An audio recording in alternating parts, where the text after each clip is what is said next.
Okay, this might be the most impressive tech demo I've ever seen. It's also one of the hardest to explain on video, but I'm gonna try. So there's a thing called Google Project Starline. You might have heard of it, might have not, but Google has showed a few video examples of this live, super immersive, like 3D video calling booth where you sit down in front of it, and on the other side, someone else sits down, and through the power of the internet, it looks like an extremely realistic version of them is actually in front of you.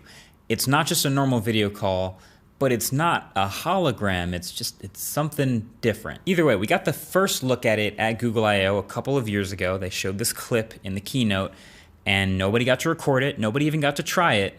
But now they're back with a better looking, more compact, more simplified version, and I got to try it and record it. Now, just as a warning, this first clip, it doesn't actually do it justice because the effect does not translate very well on camera. We'll get to that, but I was lucky enough to get my first reaction to this, my actual first time seeing it on camera. All right, let's see Project Starline. Oh, wow. Hey. How are you? Great. Okay. Good to see you. Welcome to Starline. Thank you. This is... Right? Yeah, it's a lot more... Yeah, you and I just saw each other right outside, but we're in two different rooms, and we want to make it feel like we left that space and we came back together in a virtual space that feels like we're completely in the same spot. It really looks like I can actually... it looks like you could drop something on this table right here. Yeah, I've got a little apple over here, so let me show you that too. So, you know, you and I are in the same room. Do you want me to pass this over into your space? This looks like you can do it. Take it. We're meant to feel like this room is just one room instead of two separate locations. It could be anywhere in the world. So this is something we think is the glimpse of what communication could look like in the next few years. That's incredible. Okay, yeah. I gotta learn more about this. Okay, so what exactly is happening here? So I'm sitting in front of the new Starline booth is what I'd call it. Now the first Starline they ever made was much bigger. They had these like full room setups essentially with a bench and computers, the display, but also a bunch of cameras and depth sensors placed around you. This new one feels actually much more refined. It looks much simpler and it kind of feels like a reasonable product. It's a 65-inch display on a stand with a smaller barrier over the bottom bezel. And then there are actually some lights on the back that point at the wall behind the display that serve as a key light for me, the person on the call.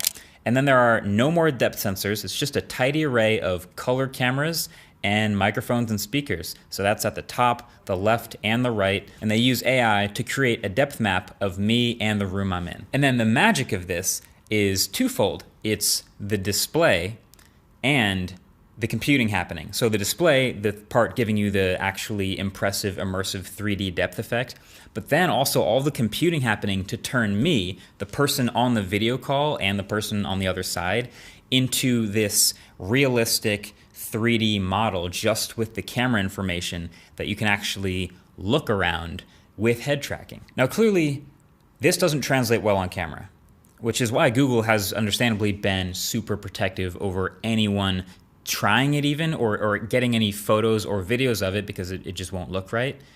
But I was able to convince Google to let me try something. You see, basically once you first sit down in the Project Starline booth, this system has to identify where your face is, and then you can move around and look at stuff with head and body tracking. And of course, that's not gonna work if you just put a camera in there. But if you do show it a face and a camera at the same time, like say maybe a cardboard face where you can stick a camera lens somehow through that cardboard face, then it would track and you could, see what I'm talking about? Check this out. So what you're seeing right now is as if you were on a video call with me in the newest version of Google Starline. This is the first time anyone outside of Google has seen this sort of visualization, which is super cool. So it looks pretty reasonable right now, right? I can hold up an object, you can see the colors and the shapes and the lighting and textures on it. And this is all information compiled from the array of cameras around me, and the depth information comes from these regular cameras, and that's all quite cool. But as you start moving around, that's when it starts getting a little more interesting because I can hold things out and you start to create this parallax effect with the head tracking where you can start to literally look around and inspect the object and look underneath things as if you're literally in the room with me. It's super convincing to the actual eye when you see it on this screen. Even the background behind me is not real. It's being composited in, but I'm casting a shadow on it, and that's being rendered in real time too. It's a lot. We can even flip a switch to show a sort of a topographical map of specifically the depth information coming from these cameras. So again, no depth cameras specifically being used here, but the array of color cameras has all this depth information being mapped, and that's what all the information from the color cameras is being sort of projected onto. There's a lot of processing happening here.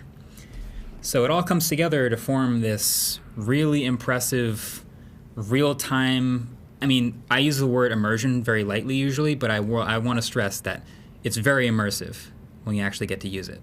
So hopefully this helps you visualize. So that is pretty cool. But even that doesn't translate perfectly because the feeling of depth actually comes from the distance between your eyes. So a camera lens is one eye, but if you've ever tried to catch something with one eye closed, you know that humans perceive depth by the difference between what you see with your left eye and what you see with your right eye. Your brain stitches them together and figures out depth that way. So even that demo doesn't quite get the full realisticness of what I saw on camera, but it's pretty close. The light field display in Project Starline is literally showing a different image to my left eye and to my right eye. So taking advantage of that biological fact and then letting me actually compute depth on the fly while doing all the head tracking in real time. It's actually kind of crazy. Like if you've ever seen 3D glasses, you know how when you go see a 3D movie, like one of the eyes is blue, one of the eyes is red? That's literally because your left eye will see something mapped for that and your right eye will see something mapped for that, and that's how it creates the depth effect.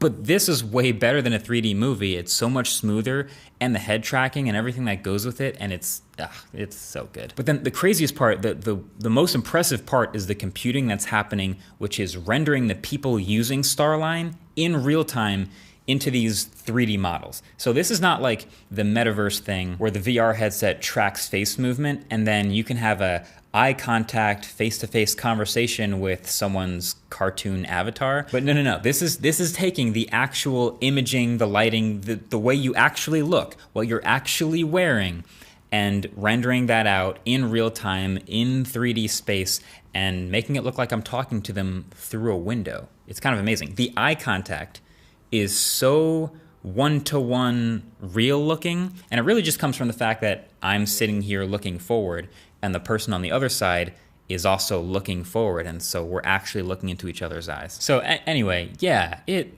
is, the point is it's super realistic. I promise you, when I first did my demo, the first time I ever saw it, even knowing that it's 3D, I still felt like I could reach out and like high five him or like fist bump him. He held that apple out actually, and to my eyes it looked like he could just drop the apple he was holding right on the table in front of me, which of course meant that I looked stupid from this angle because I'm just reaching out at nothing. But we got a bunch of reactions from some other studio team members who got to join me for this demo. I'll link a video that has some of their reactions below. You should definitely check that out. So it was really only the like slight glitching, a little bit of edges and fading and stuff like that that kept it out of uncanny valley territory. Like obviously the eye contact is one thing, and the 3D effect, even it had spatial audio, so if I leaned over here, it would sound like more audio came into one of your ears, and that was responsive. But you know, things like in between the fingers or like the edges of certain fabrics or my hair especially, some of that stuff could kind of break it a little bit and you could tell, but honestly, I wasn't thinking about that at all. So you might be thinking kind of the same thing I was after I finished this demo, which is, okay, this is super cool, but what is this for? Like, what is this sort of a tech demo actually useful for? And the answer is, we don't really know yet. So at this point in time, Google has worked with a few companies, Salesforce, WeWork, and T-Mobile are some examples, who are literally using some of these booths for meetings, basically, I guess. Theoretically, that's better than a Zoom call. Although it still has its limitations, like the face tracking can only work with one person at a time, which means only one person can be in the booth at a time to get their realistic depth effect. So adding another person doesn't work. I think the question will be closer to being answered when the tech gets even better. Like it's already gone from the size of a room to the size of like an easel it could just be the size of a TV with a backpack on it, but this will get more realistic, cheaper, simpler, and just better. But you know, here's the thing. I actually don't know that regular people will actually want this. Like, hear me out. If I know anything about bleeding edge tech, which I've tried a lot of, it's that regular people, the masses, are not very fast to pay extra for higher fidelity, like better quality. So the cutoff for acceptable quality is surprisingly low for the masses. Like, think about it. Audio quality, I don't know, streaming on Spotify over Bluetooth seems to be good enough for most people. AirPods are the most popular headphones in the world. You think about cameras and how smartphone cameras are basically good enough for 99% of the taking pictures of your kids, you know? So convenience is king. That's why right now FaceTime and Zoom it's just a square of a flat, low-res video feed on a screen. That's fine.